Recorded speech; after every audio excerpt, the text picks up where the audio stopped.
What's going on, fellas? It's Dealer, and I'm here to give you my review impressions of Forza Horizon 2 on Xbox One. I've been trying to get my hands on this game. Finally did.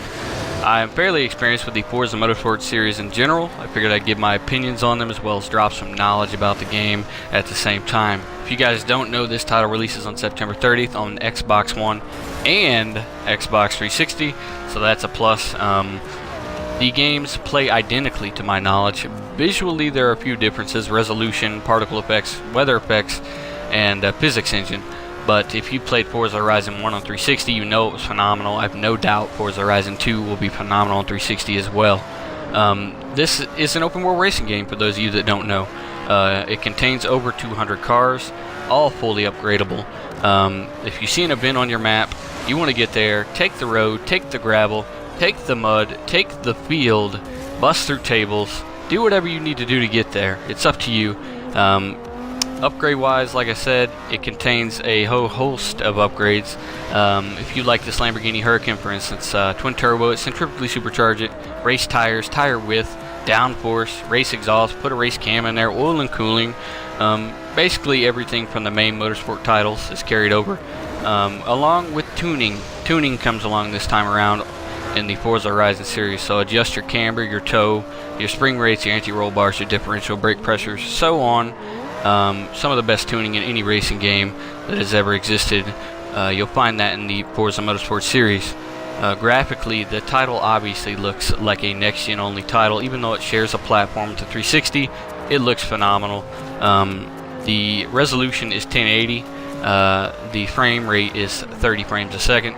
Now that is a first for any Forza Motorsport title, to be 30 frames a second, but it is a locked 30 frames a second. I can confirm that after playing it. It is not fluctuating, it's not crazy, it doesn't drop. To my knowledge, I did not notice that. They're pushing off-road a lot in this game. This foliage here will actually fold up under your car when you roll over it. The mud on the side of your car will actually bake onto your car in the sunlight. The draw distances are phenomenal. Look at the mountains in the background. This title looks and feels next generation, even though it is not a next gen only title. Speaking of next generation, we have the rain. Alright, this is the first time in any Forza Motorsport game there has been rain, and the rain looks great. It's the best looking rain I've seen in any racing game that includes PC. It looks phenomenal, and the cars handle accordingly when you hit the rain. Handling and physics, now that kind of brings me to this. That was always the ace in the hole for Forza Motorsport, in my opinion, is the handling, the physics, the tire modeling, especially in Forza Motorsport 5, put it above and beyond. I didn't get a good feel for that in this demo.